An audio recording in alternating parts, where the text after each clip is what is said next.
The Mediterranean sun had turned brutal by noon, the kind of heat that made the cobblestones shimmer and sent tourists scrambling for shade. I wiped the sweat from my forehead with the back of my hand, careful not to touch my face with fingers that smelled of garlic and olive oil. The scent clung to everything, my skin, my hair, the faded apron tied around my waist. It was the smell of survival, of 12-hour shifts at Bella Vista, of tips that barely covered rent in the cramped apartment I shared with 3 other girls. "Table 7 needs water," Marco barked from behind the bar, his voice sharp with impatience. I grabbed the pitcher, its condensation cool against my palm, and wove through the maze of tables scattered across the restaurant's terrace. Bella Vista wasn't fancy. Peeling paint on the shutters, mismatched chairs, checkered tablecloths that had seen better days. But it had a view of the harbor that tourists loved. That view was the only reason we stayed busy, the only reason I could afford to eat most days. My feet ached in the cheap canvas shoes I'd bought at the market. 3 months in Santorini, and I still hadn't adjusted to the constant standing, the endless walking, the weight of trays laden with plates of moussaka and Greek salad. But I couldn't complain. This job, this island, this life, it was temporary. It had to be. Back home in Ohio, I'd left behind student debt, a mother who barely noticed when I left, and a future that felt like a prison sentence. Here, at least the prison had a view. I filled the glasses at table 7, smiling automatically at the middle-aged couple who didn't look up from their phones. The smile was practiced, empty, the same one I'd worn yesterday and would wear tomorrow. It didn't reach my eyes anymore. That's when I saw him. He sat alone at table 12, the corner table that caught the best breeze from the harbor. I hadn't seen him arrive, hadn't heard Marco seat him, but there he was, and suddenly the air felt different. Heavier. Charged with something I couldn't name. He wore all black despite the heat. Black shirt with the sleeves rolled to his elbows, revealing forearms that spoke of controlled strength. Black sunglasses that hid his eyes, but somehow made his attention more intense. His dark hair was perfectly styled, not a strand out of place despite the wind that played with the edges of the umbrellas. He looked like he'd stepped out of a cologne advertisement. Sharp jawline, olive skin, the kind of face that made you forget to breathe. A tourist, I told myself. Just another wealthy tourist, but something felt wrong, or maybe right. Too right. He didn't fidget like other customers, didn't check his phone every 30 seconds or crane his neck to see the view. He simply sat there, still as a predator, and even though I couldn't see his eyes behind those dark lenses, I knew he was watching me. The pitcher trembled slightly in my hand. I set it down on table 7 with more force than intended, water sloshing over the rim. "Careful," the man at table 7 muttered. I mumbled an apology and turned away, my heart beating faster than it should. It was just the heat, I told myself. Just dehydration. Just exhaustion from another day in paradise that felt more like purgatory. You, the new girl. The voice came from behind me, smooth and dark as espresso, carrying an accent I couldn't quite place. Italian? Greek? Something else entirely? It wrapped around me like silk, and I froze mid-step. I turned slowly. He'd removed his sunglasses, and the impact of his gaze hit me like a physical force. His eyes were the color of strong coffee, almost black, and they held an intelligence that made me feel transparent. Exposed. Like he could see every secret I'd tried to bury, every mistake I'd made, every desperate hope I'd clung to in the middle of sleepless nights. Yes? My voice came out smaller than I intended. Water. He gestured to his empty glass with one hand. Long fingers, I noticed, a heavy watch on his wrist that probably cost more than I'd earn in a year. And then perhaps you could recommend something. You work here, yes? Yes, of course. I grabbed a menu from the nearest table, my hands unsteady. The moussaka is popular, and the seafood pasta. I didn't ask what's popular. He leaned back in his chair, completely at ease, while I felt like my bones might vibrate out of my skin. I asked what you recommend. The distinction felt important somehow. Dangerous. The lamb, I said finally. Chef makes it with his grandmother's recipe, slow roasted with rosemary and lemon. It's It's special. Something flickered across his face. Amusement? Approval? It vanished too quickly to tell. Then I'll have that. He handed the menu back, and our fingers brushed. The contact lasted less than a second, but I felt it everywhere. A spark of heat that had nothing to do with the Mediterranean sun. And wine. Something red. You choose. I'm not really supposed to. I'm asking you to choose. His tone didn't change. Still smooth. Still polite. But suddenly it felt less like a request, and more like a command. Unless you'd prefer I speak to your manager about the quality of service. My stomach dropped. I couldn't afford to lose this job. Couldn't afford Marco's anger or the risk of being fired. Tourist season would end soon, and positions were already scarce. The agyorgitiko, I said quickly. It pairs well with lamb. Perfect. He smiled, and the world tilted slightly. It wasn't a friendly smile, too knowing, too intimate, like we were sharing a secret I didn't know we had. What's your name? Emma. The lie came automatically. My real name was Emily, but I'd been using Emma since I arrived. It felt safer somehow, like I could be someone different here, someone who didn't carry the weight of everything she'd left behind. Emma, he repeated, tasting the syllables. Your order will be ready soon, I interrupted, suddenly desperate to escape the intensity of his attention. I'll bring your wine. I turned and walked away before he could respond, feeling his gaze on my back like a brand. My hands were shaking when I reached the bar, and Marco noticed. You okay? He frowned, already reaching for a bottle. You look pale. Fine, I lied. Just hot. Table 12 wants agyorgitiko. Marco's eyebrows rose. He asked for that specifically? I recommended it. Huh. Marco pulled the bottle from the wine rack, studying it. Big spender, that one. Came in a black Mercedes with a driver. Didn't even look at the prices on the menu. A driver. Of course he had a driver. Men who looked like that, who wore watches that cost more than my yearly salary, who commanded attention just by existing. They didn't drive themselves. I took the wine and a glass back to table 12, my pulse racing. He was on his phone now, speaking in rapid Italian that I couldn't follow. His voice had changed, harder, colder, all business. When he saw me approaching, he said something sharp and ended the call. Your wine. I set the glass down carefully, began to pour. The red liquid caught the light, deep as blood. You're nervous. It wasn't a question. No, Your hands are shaking. I stopped pouring, set the bottle down. I'm fine. You're lying. He picked up the glass, swirled the wine, watching it instead of me. Why? I'm not. This is inappropriate. I should get back to work. Sit. I can't. Sit, he repeated. And this time there was steel beneath the silk of his voice. Just for a moment. You look like you might fall over. He wasn't wrong. The heat, the exhaustion, the strange electricity that seemed to pulse from him. It was all too much. I glanced back at the restaurant. Marco was busy with other customers. No one was watching. I sat on the edge of the chair across from him, perched like a bird ready to flee. Better. He sipped his wine, made a small sound of approval. Good choice. You have good taste. Thank you.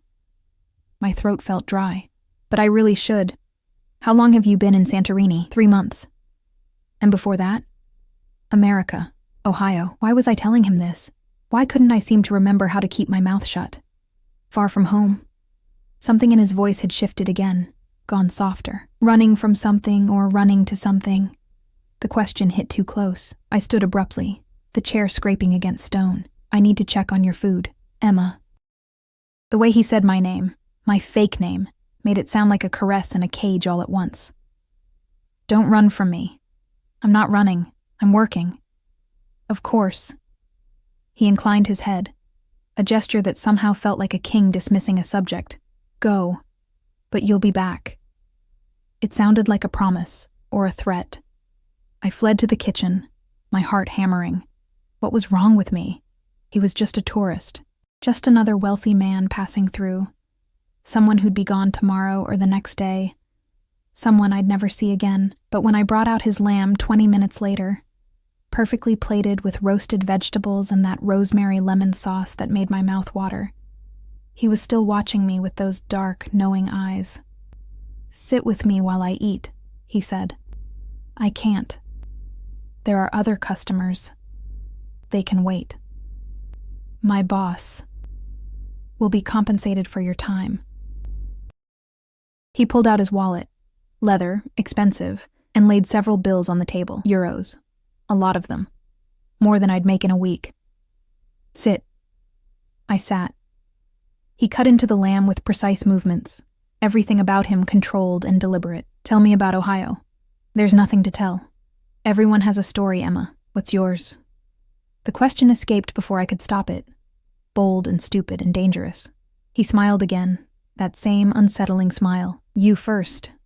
So I told him. Not everything. Not the real reasons I'd left.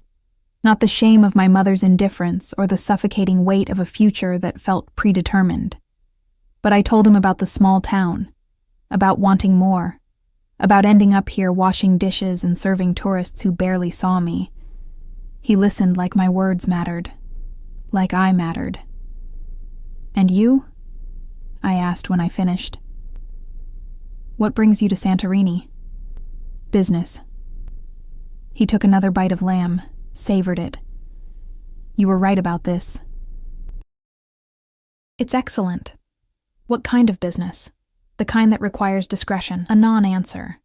I should have left it alone, should have recognized the warning in his tone. But something reckless was waking up inside me, something that had been asleep for too long. "You're very mysterious," I said, attempting lightness. "And you're very curious."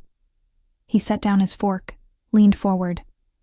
"Curiosity can be dangerous, Emma." Is that a threat? A warning? The air between us crackled with tension. I should have been afraid. Every instinct should have been screaming at me to walk away, to put distance between myself and this man who radiated danger like heat from asphalt. Instead, I leaned forward too, closing the space between us by inches. "What if I'm not scared?" His eyes darkened.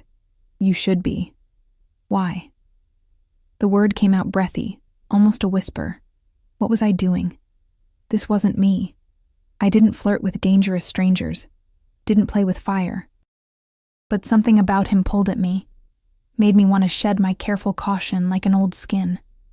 He reached across the table, his hand moving slowly enough that I could have pulled back, should have pulled back, but I stayed frozen as his fingers brushed my wrist, settled on my pulse point. His thumb pressed gently against the racing beat of my heart made visible. "Because you're trembling," he said softly. "Because your pulse is racing. Because you know, somewhere deep down, that I'm not what I seem. Then what are you?" His grip tightened fractionally. Not enough to hurt, but enough to remind me how easily he could. "Someone you should stay away from." But you won't let me. I don't know where the words came from, this newfound boldness. "Will you?" Something flashed across his face. Surprise, heat, a hunger that made my stomach flip. "Careful, Emma." "Why?" "Because if you tease me again," he leaned closer, his voice dropping to a whisper that somehow felt more intimate than a shout. "I might forget to be a gentleman." My breath caught. This was insane, reckless, stupid. I pulled my hand back, stood up so fast the chair wobbled. "Your food is getting cold. Emma, enjoy your meal."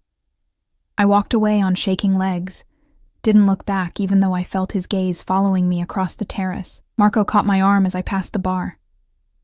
"What the hell was that?" he hissed. "You can't just sit with customers," he insisted. He paid for my time.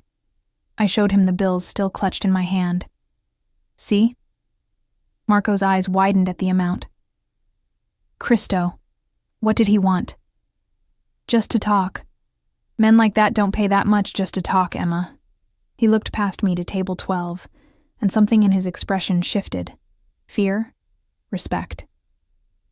"Be careful with that one." "Why? Who is he?" "I don't know. But I know the type." "That watch he's wearing? That car outside? Men with that much money in this part of the world? Marco shook his head. Just be careful. The rest of the afternoon passed in a blur. I avoided table 12, sent another server to clear his plates and bring him espresso, but I felt him watching me the entire time. A constant weight of attention that made my skin prickle with awareness. When he finally left, he placed another stack of bills on the table, a tip that was obscene in its generosity, and walked out without looking back. Through the window, I watched him slide into the back of that black Mercedes. A man in a dark suit opened the door for him, someone I hadn't noticed before, a driver, or maybe security. Just be careful with that one. I cleaned his table with trembling hands, pocketed the tip that would pay my rent for the month, and told myself I'd never see him again. I was wrong. I didn't sleep that night. The apartment was stifling, the single fan doing nothing but pushing hot air from one corner to another. My roommates, Sophia from Germany, Marie from France, and Kiki from Australia, were all out, probably at one of the beach clubs that stayed open until dawn. I lay in my narrow bed, staring at the water-stained ceiling, replaying every moment of the afternoon. Because if you tease me again, I might forget to be a gentleman. What had I been thinking? Flirting with a stranger who radiated danger like cologne, who had a driver, and wore a watch worth more than everything I owned combined. Marco's warning echoed in my mind. Men like that don't pay that much just to talk. But he had paid, and he had listened. For 20 minutes, he'd made me feel like I was the only person in the world, like my small-town stories and desperate dreams actually mattered to someone. I touched my wrist where his fingers had pressed against my pulse, and heat flooded through me at the memory. This was ridiculous. I was being ridiculous. He was probably already on a yacht somewhere, surrounded by women who knew how to handle men like him, women who wore designer clothes and spoke 3 languages and didn't smell like garlic at the end of the day. I finally fell asleep around 4 a.m., and when my alarm screamed at 6, I wanted to throw it against the wall. The morning shift started with the breakfast crowd, mostly hotel guests looking for authentic Greek yogurt and strong coffee before their island tours. I moved through the routine on autopilot, my body going through the motions while my mind remained stubbornly fixed on dark eyes and dangerous smiles. Emma. Marco's voice cut through my daze. Table for 1, terrace. I grabbed a menu and headed out, welcoming the morning breeze that came off the harbor. The sun was gentler now, golden instead of brutal, painting the white buildings in shades of honey and cream. This was the Santorini the tourists came for, the postcard version. I stopped dead. He sat at the same table as yesterday. Table 12. Same black clothing, same perfect posture, same air of controlled power that made everyone else on the terrace look somehow less real, less vivid. Our eyes met across the space, and his mouth curved into a smile that made my stomach drop. No. The word came out as a whisper. This couldn't be happening. Tourists didn't come back.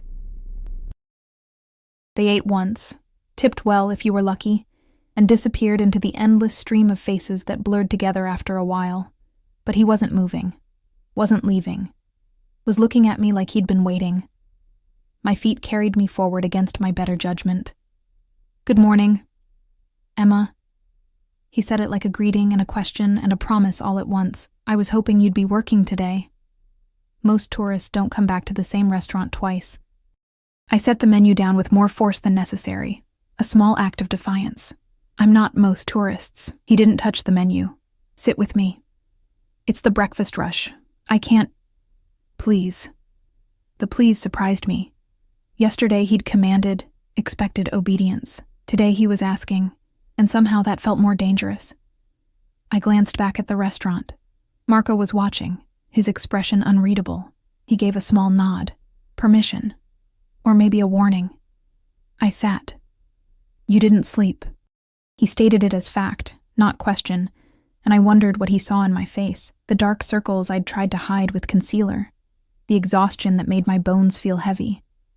How would you know? You have shadows under your eyes. Your hands are shaking more than yesterday. And you're holding yourself very carefully, like someone who's running on empty but can't afford to stop. The accuracy of his observation made me uncomfortable. I sleep fine. Liar. But he said it gently, almost fondly. Were you thinking about me? The arrogance of it should have made me angry. Instead, heat flooded my cheeks.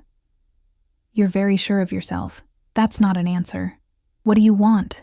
I asked, letting frustration sharpen my voice. "Why are you here?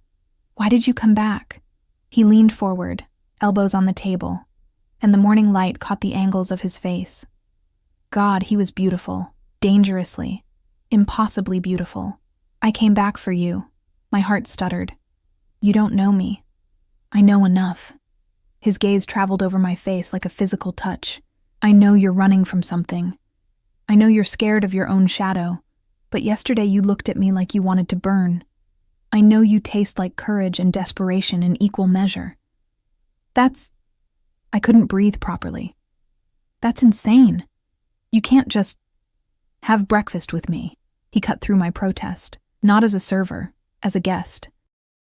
"When do you finish your shift?" 2:00, but I'll come back at 2. He stood, pulling out his wallet again, but this time I found my voice. "Stop." The word came out sharper than intended. "Stop paying me. Stop throwing money around like it solves everything." He paused, and for the first time, I saw something like approval in his eyes. "You don't want my money? I want..." What did I want? I didn't even know anymore. "I want you to stop playing games." If this is some kind of bet, some rich man's boredom, it's not. He moved around the table so fast I didn't have time to react. Suddenly he was there, close enough that I could smell him, sandalwood and something darker. Something that made my pulse race. "This is not a game, Emma, and I don't play with things I intend to keep." "Keep?" The word came out strangled. "I'm not a thing." "No." His hand came up, fingers brushing my cheek with a gentleness that contradicted everything else about him. "You're not. You're the first real thing I've seen in a very long time, and I protect what's mine. I'm not yours. Not yet." He stepped back, leaving me cold despite the morning heat. 2:00. Wear something comfortable. I'm taking you away from here for a few hours. I didn't agree. You will. He was already walking away, moving with the fluid grace of a predator. "Because you're as curious about me as I am about you, and because you're tired of being invisible." He was right, and I hated him for it. The rest of the morning dragged and flew simultaneously. I dropped a tray, something I never did, and spilled coffee on my apron. Marco finally pulled me aside during the lunch rush. "What's going on with you and table 12? "Nothing. He's just..." "Just what? Just a rich tourist who's come back 2 days in a row to stare at you like you're the only person alive?" Marco's eyes were worried. "Emma, I like you. You're a good worker. But men like that, they're not good for girls like you." "Girls like me?" I bristled at the phrase. "Girls who have no one to protect them. No family here, no connections." He gripped my shoulder, his touch fatherly. "I've lived on this island my whole life. I've seen men like him before. They take what they want and leave destruction behind. Maybe I want to be taken." The words escaped before I could stop them, and Marco's face paled. "Madonna, you're already in too deep. I'm fine. It's fine. It's just breakfast. It's never just anything with men like that." But he let me go, shaking his head. "Be careful, Piccola. Please." At 1:45, I changed out of my uniform in the cramped bathroom, pulling on the only decent dress I owned, a simple sundress in pale blue that I'd bought at a market stall. My hands shook as I applied mascara, as I tied my hair back, as I stared at my reflection and wondered what the hell I was doing. "You're tired of being invisible." He'd seen right through me. Somehow, in the space of 2 brief encounters, this stranger had understood me better than people I'd known for years. I walked out of the restaurant at precisely 2:00, and he was there, leaning against that black Mercedes, looking like every dangerous fantasy I'd ever had, and been too afraid to acknowledge. The driver stood nearby, a huge man in a black suit who watched the street with the alertness of a trained guard. Security. Marco had been right. You came. He straightened, and something in his expression softened. Relief. Had he actually thought I wouldn't show? "I'm here." I clutched my small purse like a lifeline. "Where are we going?" "Somewhere you can breathe." He opened the back door of the Mercedes himself, a gesture the driver seemed surprised by. "Trust me. I don't even know your name." "Dante." He said it like it meant something, like I should recognize it. "Dante Cavalli, Italian." Of course he was Italian. "Well, Dante Cavalli, if you murder me, my roommates will probably notice I'm missing, eventually."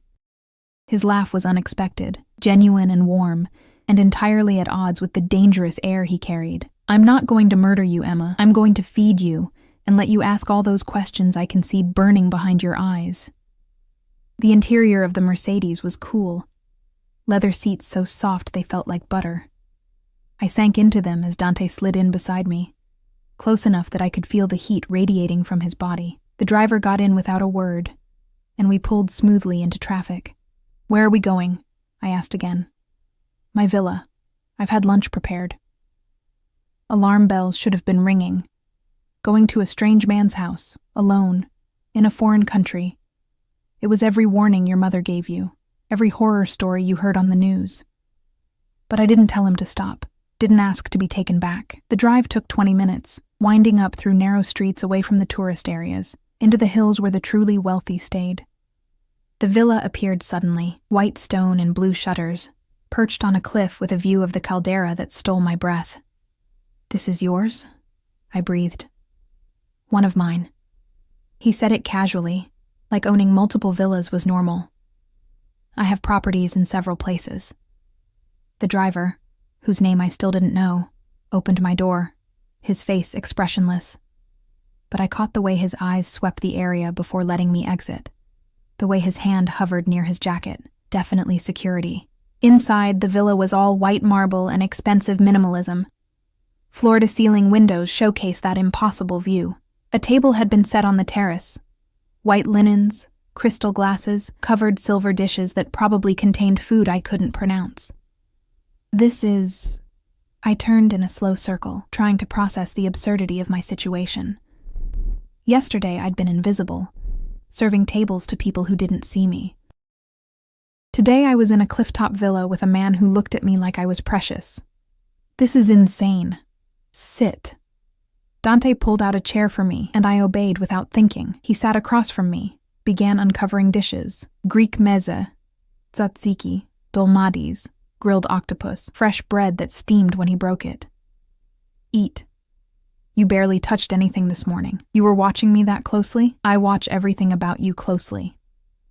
He poured wine, white this time, pale gold in the afternoon light. "You favor your left foot. Your right ankle hurts. Those shoes you wear are cheap and don't fit properly." I stared at him. That's creepy. That's attention." He met my gaze steadily. "When was the last time someone paid attention to you, Emma? Really looked at you and saw you?" The question hit like a punch. I reached for my wine glass, needing something to do with my hands. "Why are you doing this?" "Because yesterday, for 20 minutes, you made me feel human again." He said it simply, without drama. "Do you have any idea how rare that is? How precious? I don't understand. You're..." I gestured at the villa, at him, at everything. "You have everything. Money, power, looks. You could have anyone. I don't want anyone." His voice dropped, went rough. "I want you." The words hung between us, heavy with meaning I didn't fully understand. Want, such a simple word, such a dangerous one. "You don't know me," I repeated, but it sounded weaker this time. "Then let me." He leaned forward, intense. "Let me know you. Every broken piece, every scared thought, every dream you're too afraid to voice. Let me see all of it." "Why?" My voice cracked. "Why me?" "Because you looked at me like I was dangerous and leaned in anyway. Because you're scared of your own shadow, but yesterday you challenged me. Because..." He stopped, jaw tightening. "Because when I touch you, you tremble. And I want to know if it's fear or something else." His hand crossed the table, palm up. An offering. A question. I stared at it. At those long fingers, at the power coiled in his wrist, at the watch that probably cost more than my life. Every logical part of my brain screamed at me to leave, to run, to protect myself from whatever this was. I placed my hand in his. His fingers closed around mine, warm and sure, and his thumb traced circles on my palm that made my breath catch. "There," he murmured. "That's not fear." "How do you know?" "Because fear doesn't make you lean closer. It doesn't make your pupils dilate or your lips part." His gaze dropped to my mouth. "It doesn't make you look at me like you want to be devoured. Dante, eat first." He released my hand with visible reluctance. "Then I'll answer your questions, all of them." And so I ate, and the food was perfect, fresh and bright, and nothing like the leftover scraps I usually survived on. And he watched me the entire time with those dark, knowing eyes. "Tell me what you do," I said finally, setting down my fork. "Your business, the kind that requires discretion." "I manage interests," careful words, diplomatic. "That's not an answer. It's the only answer I can give right now." He refilled my wine glass. "There are things about my life that are complicated. Dangerous, even. I don't want to pull you into that world, but you already are." I held his gaze. "Aren't you? By bringing me here, I struggled to name what this was, by whatever this is. Yes. No hesitation. No pretty lies. Yes, Emma, I am. And I should stop. I should pay you for your trouble, send you home, never contact you again. But you won't." "No." The word came out rough. "I won't. Because I've spent 15 years building walls, and you walked through them in 20 minutes. Because I've forgotten what it feels like to want something other than power and revenge. Because—" He stood abruptly, moved to the edge of the terrace, his back to me. "Because I'm a selfish bastard who takes what he wants. I should have been scared. Should have seen the red flags waving frantically. Instead, I stood and walked to him, my bare feet silent on the warm stone. What if I want to be taken?" I whispered. He turned so fast I gasped. Suddenly his hands were on my waist, pulling me close, and I could feel the tension vibrating through him. "Don't say things like that unless you mean them." "Maybe I do mean them. Emma." My name was a warning. If I start this, I won't stop. I won't be able to. Do you understand? I understand that I've been sleepwalking through my life for months, maybe years. I understand that you make me feel awake. I placed my hands on his chest, felt his heart racing beneath my palms. I understand that I'm tired of being careful. For a long moment, he just looked at me. Then his hand came up, cupped my face with a gentleness that made tears prick at my eyes. "If you tease me again," he said softly, echoing yesterday's warning, "there won't be any going back. I'll keep you, Emma. I'll bind you to me in ways you can't even imagine.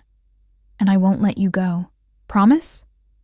The word escaped as barely a breath. Something savage and hungry flashed across his face. "You have no idea what you're asking for." "Then show me." He kissed me. It wasn't gentle, wasn't sweet or tentative or any of the things a first kiss should be. It was claiming, possessive, his mouth on mine like he was trying to devour me whole. His fingers tightened on my waist, pulling me flush against him, and I gasped at the contact. He took advantage, deepening the kiss until I couldn't think, couldn't breathe, couldn't do anything but feel. When he finally pulled back, we were both shaking. "Christo," he breathed.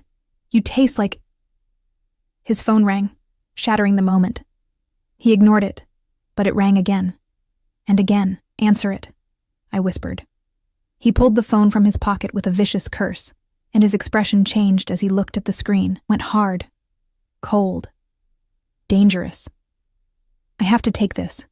He stepped away, and his voice when he answered was nothing like the voice he'd used with me. It was ice and authority, and barely contained violence. "What?" I couldn't understand the rapid Italian that followed, but I understood the tone. Business. The kind that required discretion. The kind that made his driver carry a gun. He ended the call and turned back to me, and I saw the war on his face, between what he wanted and what he had to do. "I have to go." Regret roughened his voice. "Something's come up that requires my immediate attention." "Of course." I wrapped my arms around myself, suddenly cold despite the heat. "I should get back anyway. Marco will drive you home." He crossed to me in 2 long strides, gripped my shoulders. I'm not leaving because I want to. Do you understand? You barely know me. You don't owe me explanations. Don't. His fingers tightened. Don't diminish this. What just happened? That was real. You are real. And I need you to wait for me. Wait for what? For me to come back. For me to finish what we started. He pressed his forehead to mine. Promise me you won't run. Promise me you'll be at the restaurant tomorrow. Dante. Promise me, Emma. I promise. The words felt like sealing my fate. He kissed me again, quick and hard, then was striding back into the villa. I heard him barking orders in Italian, heard the driver responding, heard doors slamming and engines starting. And then I was alone on the terrace with the remains of an unfinished lunch and the taste of him still on my lips. The driver, Marco, he'd said, though I realized he meant someone else, appeared at my elbow. Different from this morning, younger, just as armed. Miss, I'll take you home now. The drive back was silent. I stared out the window, watching the villa disappear, and wondered what I'd just done, what I'd promised, what I'd started. At my apartment building, the driver handed me a card, heavy paper, expensive, a phone number embossed in black. Mr. Cavalli said to call if you need anything at all. Then he was gone, and I was standing on the cracked sidewalk in front of my building, holding a business card that felt like it was burning a hole in my palm. Inside, the apartment was still empty. I sat on my bed, pulled out my phone, and did what I should have done yesterday. I Googled Dante Cavalli. The results made my blood run cold. The first article was in Italian, but Google translated it easily enough.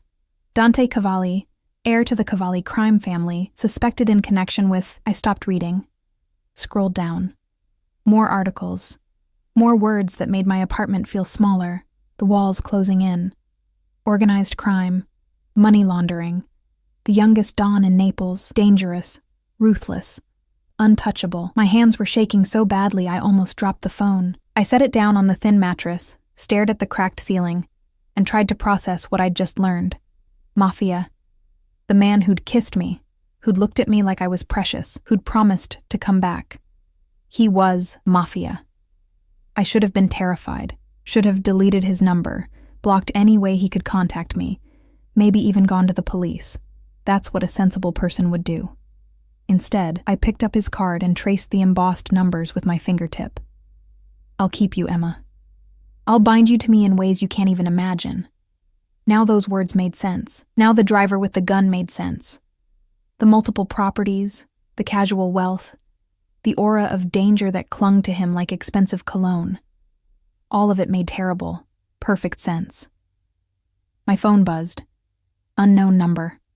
My heart stopped, then started racing. I stared at the screen for 3 rings before answering. Hello? Did you Google me? His voice was dark, amused, knowing. How did you... I have alerts set up. Someone searches my name. I know about it. A pause. So, now you know. I should lie. Should pretend I hadn't seen anything. Instead, I asked, is it true? Which part? Any of it. All of it. Silence stretched between us, heavy with things unsaid. When he finally spoke, his voice had gone careful. Yes. 1 word. 1 syllable. My entire world tilting on its axis. The articles say... My voice cracked. I tried again. They say you're dangerous. I am. They say people who cross you disappear. No apology. They do. They say I couldn't finish. Couldn't voice the rest of what I'd read. Violence. Blood. Power built on fear and money and things I didn't want to imagine. Emma. He said my name like a caress. Are you afraid of me now? Was I? I searched inside myself for terror, for the instinct to run that should have been screaming. Found only a strange, reckless calm. I should be, I whispered. But you're not. I don't know what I am. I stood, paced the small room. This is insane. You're a criminal. I should hang up, I should... But you won't. Certainty in his voice. Because you felt it too, didn't you? That kiss. That connection. You felt something shift between us. That doesn't matter. You lied to me. I never lied. His voice sharpened. I told you my business required discretion. I told you I was dangerous. I warned you, Emma, multiple times. He was right. He had warned me. I just hadn't understood what those warnings meant. What do you want from me? I asked finally. Everything. Simple. Direct. Terrifying. I want everything you have to give, and in return, I'll give you everything you've ever wanted. You don't know what I want, don't I? A sound in the background, a door closing, footsteps. You want to matter to someone. You want to be seen, really seen, not just as a server or a roommate or a girl from Ohio who ran away from a life that felt too small. You want passion and intensity and someone who'll fight for you instead of forgetting you exist. Tears burned my eyes because he was right. Horribly, impossibly right. That doesn't change what you are, I said. No, it doesn't. A pause. Are you at the restaurant tomorrow? Yes, I'm on the schedule. Good, I'll see you then. And Emma? Yes? Whatever you decide, whether you run from this or into it, know that I'm not letting you go easily. You're mine now. You have been since the moment you sat down at my table and looked at me like I was just a man instead of a monster. He hung up before I could respond. I didn't sleep again that night, lay awake replaying everything. His touch, his kiss, his voice on the phone saying you're mine now like it was fact instead of threat. Mafia. The word kept echoing in my mind. I'd seen the movies, read the books. I knew what men like him did, knew the violence they were capable of, the lives they destroyed without hesitation, but I also remembered the gentleness of his hands on my face. The way he'd noticed my hurting ankle. The hunger in his eyes that had nothing to do with violence and everything to do with want. Morning came too fast. I dressed for work on autopilot, my body moving while my mind remained stuck in that villa, in that kiss, in the moment before everything changed. The restaurant was already busy when I arrived. Marco took one look at my face and pulled me aside. You saw him yesterday. Not a question. Yes. And nothing. We had lunch. He brought me home. Marco's eyes narrowed. That's all? I thought about the kiss, about the phone call, about articles that said he was dangerous and a voice that promised everything. That's all. Madonna, you're a terrible liar. He gripped my shoulders. Emma, listen to me. Men like Dante Cavalli, they don't do normal. They don't do simple. If he's interested in you, there's a reason. And that reason is probably not good for you. Maybe I don't care. Then you're a fool. But his voice was gentle. Just be careful. Please. These men, they live in a different world. A world where people are possessions and loyalty is bought with blood. You don't want to be part of that. Too late, I thought. I was already part of it. Had been since the moment I sat down at his table. The morning dragged. Every time the door opened, my heart jumped. Every dark-haired man made me look twice. But Dante didn't come. Lunch rush started. I moved through it mechanically, refilling water glasses and taking orders and smiling that empty smile. And then, Emma. I turned and there he was, but different, harder. He wore a dark suit today instead of casual black, and there were two men with him, both large, both clearly security. They flanked him like shadows as he moved through the restaurant, and conversations died as he passed. Everyone knew, or sensed it, the danger he carried. He stopped at table 12, of course, and his eyes found mine across the room. Come here. Not a request. A command. I walked to him on shaking legs, aware of every eye in the restaurant watching, Marco's worried gaze burning into my back, the two security guards studying me with expressions that gave nothing away. Sir? I kept my voice professional. Can I get you something? Yes. He leaned back in his chair, completely at ease despite the tension radiating from everyone around him. You can sit down and have lunch with me. I'm working. Marco. He didn't raise his voice, didn't look away from me. Emma is taking her lunch break now, yes? From behind the bar, Marco's strangled, yes, Mr. Cavalli confirmed what I'd suspected. He knew exactly who Dante was, had probably known from the beginning. I sat. You're angry with me. Dante observed. You lied. I didn't. You let me think you were just... I gestured helplessly. Just some tourist. Just some businessman. I am a businessman. His mouth curved slightly. A very successful one. That's not funny. No, it's not. The amusement faded. But it's the truth. I've built an empire, Emma. Not all of it is legal, but all of it is powerful. And I'm offering you a place in it. My breath caught. What? I told you. I want everything you have to give. He leaned forward, his voice dropping to something intimate despite the audience we both knew was listening. I want you beside me, in my home, in my bed, in my life. You're insane. We barely know each other. Time is irrelevant. He reached across the table, took my hand before I could pull away. His thumb traced patterns on my palm that made my pulse spike. I knew the moment I saw you. You belong to me. People don't belong to people. In my world, they do. His grip tightened. And you already know that, don't you? You Googled me. You read the articles. You know exactly what I am and what I'm capable of. Yet here you are, not running, not hiding, sitting across from me and arguing instead of screaming. He was right. Again. I should be terrified, should be finding the nearest exit. Instead, I was leaning forward, drawn by something I didn't understand and couldn't fight. What do you want me to say? I whispered. Say yes. To what? To me. To this. To letting me take care of you instead of watching you work yourself to exhaustion in a job that barely pays rent. His eyes burned into mine. I can give you everything, Emma. Safety, security, a life where you never have to worry about money, or where your next meal comes from, or whether you matter. With me, you'll always matter. You'll be the most important thing in my world. Why? The question tore out of me. Why me? You could have anyone. Because you see me. Simple words. Devastating truth.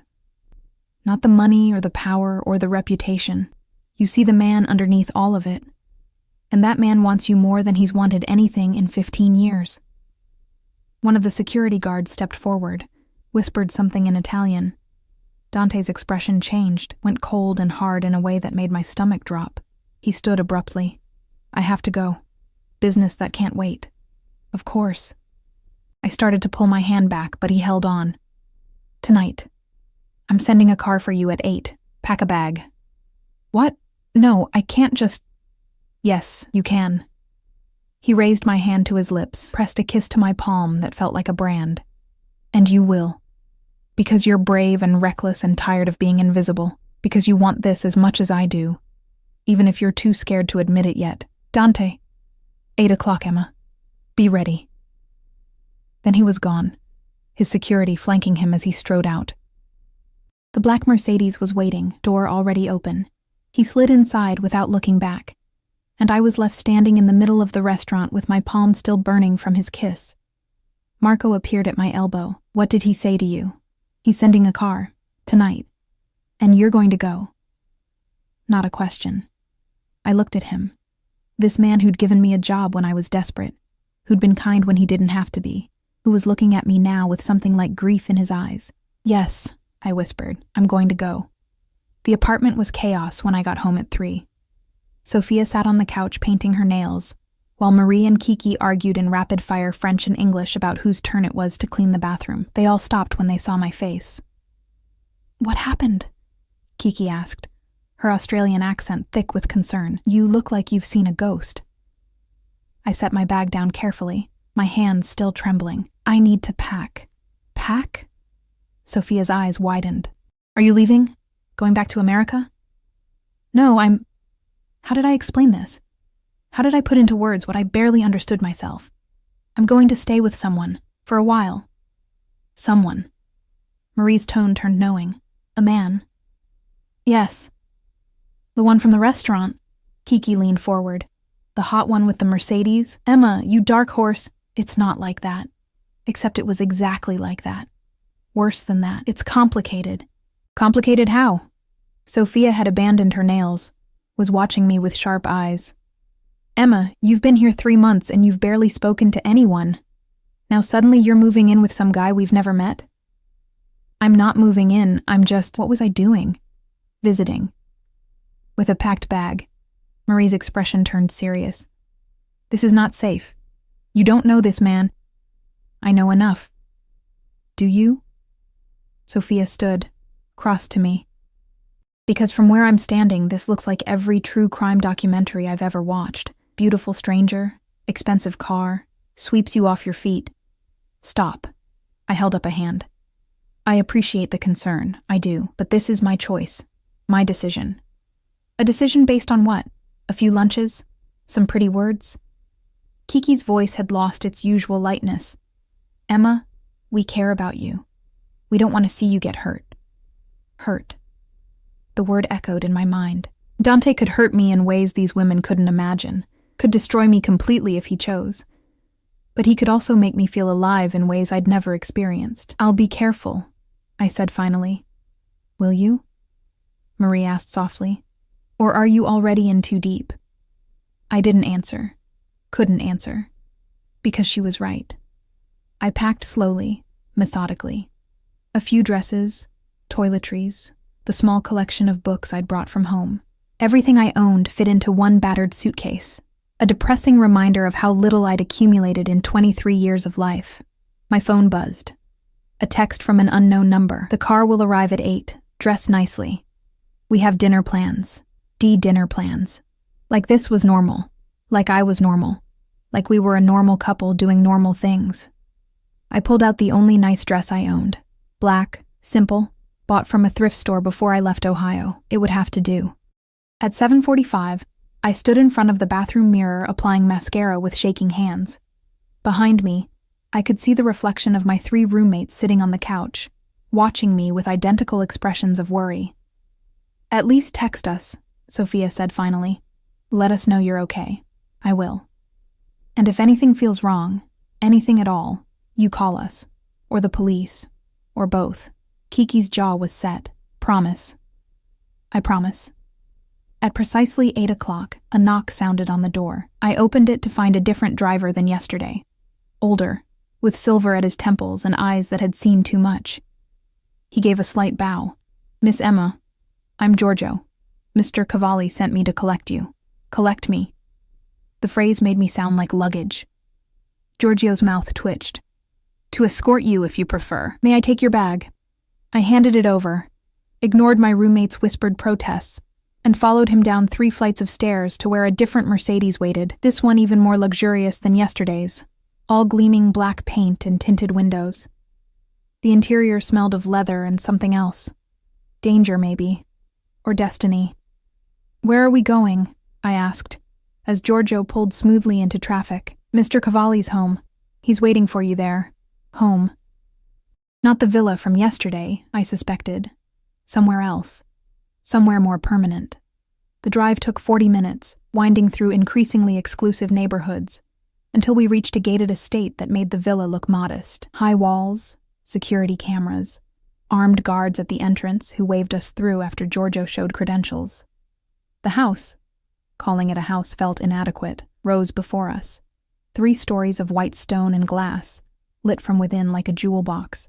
A fountain dominated the circular drive, water catching the last rays of sunset.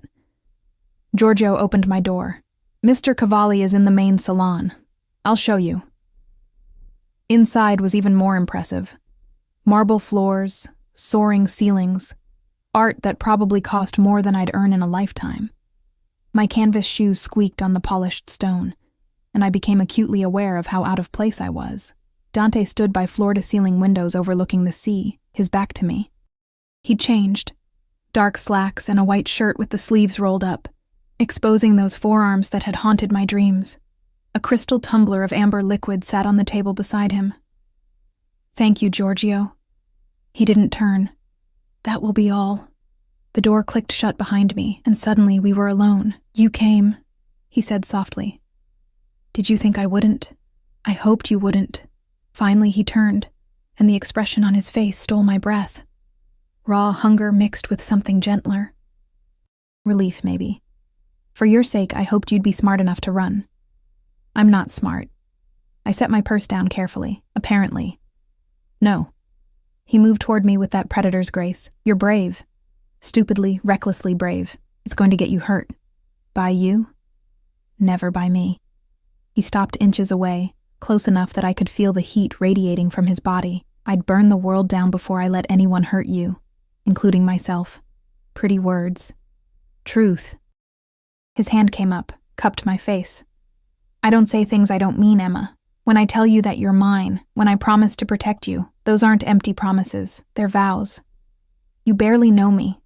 I know you work yourself to exhaustion for minimum wage and smile like it doesn't kill you inside. I know you left everything familiar because staying felt like dying slowly.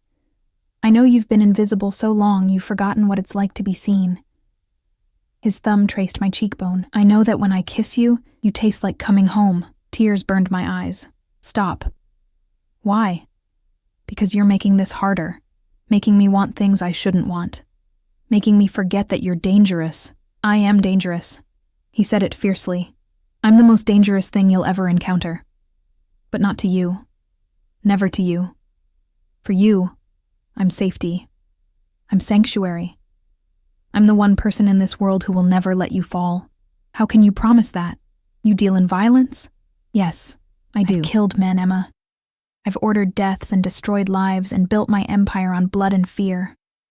His grip tightened. But with you, I'm just a man who wants, who needs, who'll do anything to keep you safe and happy and mine. This is insane. Yes. He pressed his forehead to mine. Completely insane, and I don't care. Do you? Did I? Standing there in his arms, feeling the tremor that ran through him, seeing the vulnerability beneath all that power. Did I care that this was crazy? No, I whispered. I don't care. He kissed me then, and it was different from yesterday. Slower. Deeper. Less about claiming, and more about savoring. His hand slid into my hair, angled my head, and I melted into him like I'd been waiting my whole life for this moment. When we broke apart, we were both breathing hard. Dinner, he said roughly. I promised you dinner. I'm not hungry. My hands fisted in his shirt, not for food. Something dark and possessive flashed across his face. Emma, I want you. The admission felt both terrifying and liberating. I've wanted you since the moment I saw you. And I'm tired of pretending otherwise. Christo. His hands tightened on my waist. You can't say things like that. Not when I'm barely holding on. Then don't hold on. I pulled him closer. Let go. For a long moment, he just stared at me. Then he swept me into his arms, literally lifted me like I weighed nothing, and carried me toward a sweeping staircase. Where? My bedroom. His voice was rough. Where you'll sleep tonight, and every night after. Dante, no more arguments, Emma. No more protests. You're mine now, and I'm keeping you. He carried me up the stairs, down a hallway lined with art I didn't look at, through double doors into a room that took my breath away. Massive bed. More windows overlooking the sea, moonlight spilling across dark sheets. He set me down gently, and his hands framed my face. Last chance, he said softly. Last chance to run. After this, there's no going back. I won't let you go. Ever. Do you understand? I understood I was standing at a crossroads. One path led back to safety, to invisibility, to a life half-lived. The other led into darkness and danger, and a man who looked at me like I was his salvation. I understand, I whispered. And? I reached for him. And I choose you. He kissed me like a man dying of thirst, and I was water. His hands were everywhere. My face, my hair, my waist, but always gentle, always careful, like I was something precious he was afraid to break. Emma. My name was a prayer on his lips. Tell me to stop. Tell me this is too fast. Don't stop. I pulled him closer, needing the solid warmth of him, needing proof that this was real. Please don't stop. So he didn't. The night blurred into sensation. His mouth on my skin, his hands learning every curve, whispered words in Italian that I didn't understand but felt in my bones. He worshipped me with a reverence that made tears slide down my temples. And when we finally came together, it felt less like surrender and more like coming home. Afterward, he held me close, my head on his chest, his heartbeat steady beneath my ear. No regrets? He asked softly. No. And it was true. Despite everything, the danger, the insanity, the fact that I'd known him for 3 days, I had no regrets. You? Never. His arms tightened. You're mine now, completely, and I protect what's mine. I should have asked what that meant, should have questioned the possessiveness in his voice. Instead, I fell asleep feeling safer than I had in years. Morning came with sunlight streaming through those massive windows and the smell of coffee. I opened my eyes to find Dante already dressed, sitting in an armchair near the bed, watching me with an intensity that should have been unsettling. "Good morning," I said, suddenly shy. "Good morning, Kara." He stood, moved to the bed, pressed a kiss to my forehead. "How do you feel?" Like my life just changed completely. It did. No apology in his tone. "Your things have been moved to the closet. Giorgio brought them up while you slept." I sat up, clutching the sheet. "Dante, I can't just move in." "You already have." He handed me a cup of coffee, perfect temperature, splash of cream just how I liked it. How did he know? "And before you argue, understand that this is not negotiable. You're not going back to that apartment. You're not working at that restaurant. You're staying here with me, where I can keep you safe." "Safe from what?" His expression darkened. "From a world you don't understand yet. Emma, my life, my business, it comes with enemies. People who would hurt you to get to me. Now that you're mine, you're a target." Fear prickled down my spine. Maybe I should leave then. Go back to America. No. The word cracked like a whip. "You're not leaving. I won't allow it. You can't just—" "I can. I will." He sat on the edge of the bed, gripped my shoulders. "Listen to me. Yesterday, after I left the restaurant, I had my people do a full background check on you. I know about your mother, about the debt, about why you really left Ohio, and I know that you have nothing to go back to. No family who cares, no home waiting, nothing." Shame burned through me. "You had no right. I had every right. You became mine the moment you sat at my table. And I protect what's mine by knowing everything about it." His voice softened. "I'm not judging you, Kara. I'm offering you something better. A life here, with me, safety, security. A chance to be more than invisible." "As what? Your mistress? As mine." He cut me off. "Whatever label you want to put on it doesn't matter. What matters is that you're under my protection now. No one will hurt you. No one will dismiss you or ignore you or make you feel less than. And in return, all I ask is that you stay, that you let me take care of you." It should have felt like a cage, should have felt like I was trading one trap for another. Instead, it felt like freedom. "For how long?" I whispered. "Forever."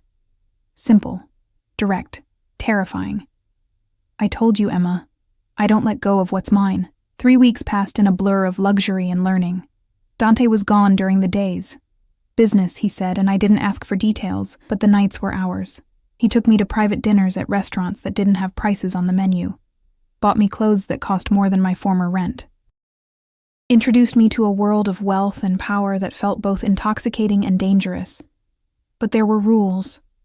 Always rules. Don't leave the estate without Giorgio or another guard. Don't speak to strangers. Don't ask about his business. Don't. The cage was gilded, but it was still a cage. "I need to do something," I told him one night over dinner on the terrace. "I can't just exist." "What do you want to do?" "I don't know. Work? Study? Something that's mine." He studied me for a long moment. "You want independence. I want purpose. Then you'll have it." He reached across the table, took my hand. "I'll set up accounts for you. You can pursue whatever interests you. Take classes, start a business. Whatever you want. With your money. With our money." His thumb traced circles on my palm. "What's mine is yours, Emma. All of it." But it wasn't. Not really. Because I was the one who couldn't leave without permission. I was the one who had guards shadow my every move. I was the one living in a beautiful prison. The explosion happened on a Thursday. I was in the garden, the one place I was allowed without constant supervision, reading a book when I heard it, a thunderous boom that shook the ground, followed by alarms and shouting. Giorgio appeared within seconds, his gun drawn. Inside. Now, what's happening? Now! He grabbed my arm, hauled me toward the house. Behind us, smoke rose from somewhere near the front gate. Inside was chaos. Men in suits with weapons, rapid-fire Italian I couldn't follow, Dante's voice cutting through it all with cold authority. He appeared in the doorway, and the relief on his face when he saw me was visceral. Cristo. You're okay. What happened? Car bomb. At the gate. He crossed to me, ran his hands over me like checking for injuries. You're sure you're okay? You weren't hurt? I'm fine. But Dante, what? Rivals, his jaw tightened, sending a message. What kind of message? The kind that says they know about you. He pulled me close and I felt the tremor that ran through him, the kind that means we need to be more careful. More careful, more guards, more rules, more cage. This is because of me, I whispered. No, this is because of my world, a world I knew you'd become part of when I claimed you. He tilted my face up. But I meant what I said, Emma. I protect what's mine, and no one will touch you. That night, he made love to me with a desperation that bordered on violence, like he was trying to prove through touch that I was his, that I was safe, that nothing could take me from him. And in the aftermath, as I lay in his arms, I finally understood the weight of what I'd accepted. This wasn't a fairy tale. This wasn't some romance where love conquered all. This was real. Dangerous and dark and complicated. But it was also mine. 2 days after the bombing, everything changed. I was in Dante's office, a room I normally avoided, looking for a book when I saw the folder. It was sitting on his desk, partially open, and I wouldn't have noticed except for one word on the top page, Ohio. My hands shook as I opened it fully. And there, in black and white, was everything. Not just a background check, a file. Photos of me from before I left, coming out of my apartment, at my old job, with people I'd tried to forget. Dates, times, a detailed record of my last 6 months in America, and notes in the margin, in Dante's handwriting, vulnerable, isolated, perfect. The world tilted. Emma? His voice came from the doorway, and when I turned, his face was carefully blank. You weren't supposed to see that. Perfect? My voice broke on the word. I was perfect? This was... what? Some kind of plan? It's not what you think. Then what is it? I threw the folder at him, pages scattered. Tell me, was any of it real? Or was I just some target you decided to acquire? Don't. He moved toward me and I backed away. Don't do that. Don't diminish what we have. What we have? Hysterical laughter bubbled up. We have nothing. This was all calculated. You saw a desperate girl and decided to collect her like some kind of trophy. That's not true. Then explain. I was shouting now, tears streaming down my face. Explain why you have photos of me from before we met. Explain why you have notes about how vulnerable I was. Explain any of this. He ran a hand through his hair, and for the first time since I'd met him, he looked uncertain. I was in Santorini on business. Real business. A meeting with suppliers. And I saw you at the restaurant. Just saw you. The way you moved. The way you smiled that empty smile. The way you were invisible even when you were standing right there. And I recognized it. Recognized what? Loneliness. His voice went rough. The kind that eats you from the inside. I've been alone my entire life, Emma. Surrounded by people but utterly alone. And I saw that same loneliness in you. So yes, I had you investigated. I wanted to know if what I saw was real, or if I was projecting. And when the report came back, when I learned about your mother and the debt, and how alone you really were, you decided I was perfect, bitterness coded the words. Perfect victim. Perfect match. He closed the distance between us before I could retreat. You were perfect for me, because you understood what it meant to be unseen. Because you were strong enough to survive, but soft enough to still hope. Because when I looked at you, I saw possibility. Possibility of what? Of not being alone anymore. His hands came up, framed my face. Yes, I planned our meeting. Yes, I orchestrated things to ensure we'd interact. But everything after? Every word, every touch, every moment, that was real, Emma. The way I feel about you is real. How can I believe that? Tears continued to fall. How can I trust anything you say when it all started with a lie? Because I'm standing here telling you the truth now. His thumbs wiped away my tears. Because I'm not making excuses or trying to manipulate you. I'm being honest. Probably more honest than I've been with anyone in my life. I saw you, and I wanted you, and I made it happen. That's what I do. That's who I am. But that doesn't make this, us, any less real. I wanted to believe him. God, I wanted to believe him so badly. But the folder on the floor, those notes in the margin, the proof of his calculation, it all felt like poison. I need time, I said finally. I need to think. No. His grip tightened. I'm not letting you walk away from this. From us. You don't get to decide. The hell I don't. His voice turned dangerous. You're mine, Emma. Mine. And I don't care if you're angry or hurt or feeling betrayed. You're not leaving. So what? I'm your prisoner now? If that's what it takes. No apology. No softening. I told you from the beginning. I protect what's mine. And I don't let go. Not now. Not ever. We stared at each other, and I saw the truth in his eyes. He meant it. Every word. He would keep me here by force if necessary. Would cage me completely rather than let me go. The thought should have terrified me. Instead, through the hurt and betrayal and anger, I felt something else. Something dark and reckless that whispered, maybe this was exactly what I'd been searching for. Someone who wouldn't let me disappear. Someone who would fight to keep me, even if the fight was against my own fear. I hate you, I whispered. No, you don't. He pulled me close, and I didn't resist. You hate that I saw through you. You hate that I planned and calculated and made sure we'd meet. But you don't hate me, because I'm the first person in your life who's ever fought for you. He was right. And I hated him for that too. What happens now? I asked against his chest. Now? His arms tightened. Now you stay angry for a while. You make me work for forgiveness. You test me to see if I really mean what I say about never letting you go. And eventually, when you're ready, you accept that what we have is messy and complicated and started with calculation, but became something real. You're very sure of yourself. I'm sure of us. He tilted my face up, and the intensity in his eyes stole my breath. I'm sure that what I feel for you is real. I'm sure that I'd burn my entire empire to the ground before I'd let anyone hurt you.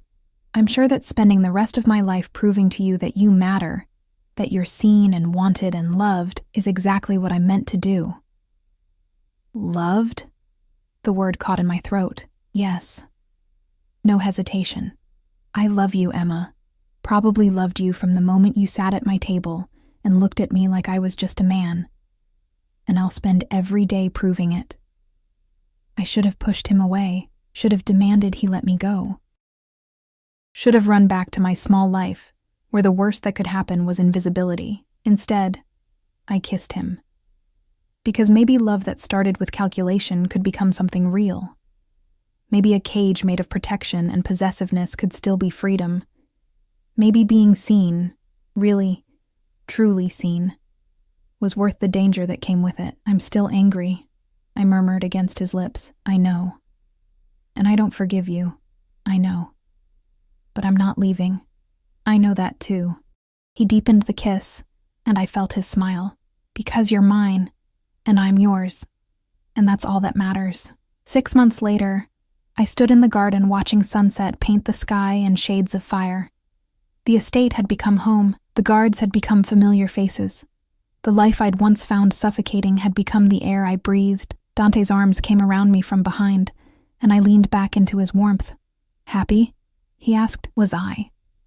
I thought about the classes I was taking online, the small charity I'd started helping local women, the life I was building within the boundaries of his protection. I thought about the nights in his arms, the mornings waking to his face, the feeling of being cherished and protected and utterly, completely seen.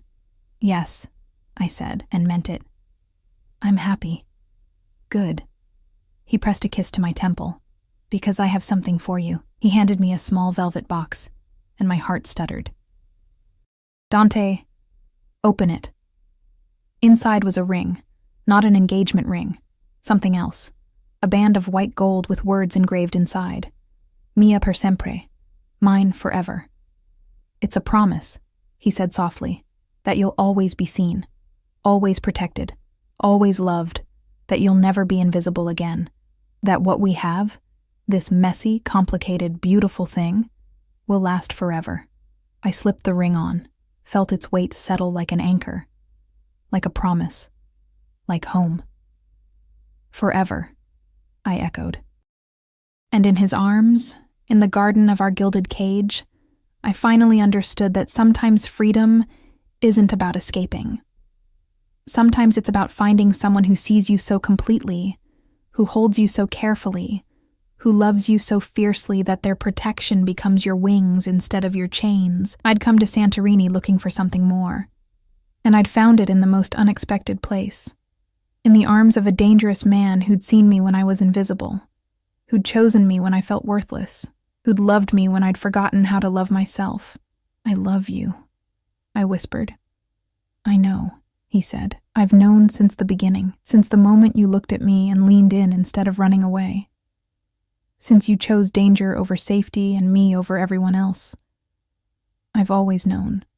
And maybe that was the truth of it. Maybe he had always known. Maybe from the very start, this had been inevitable.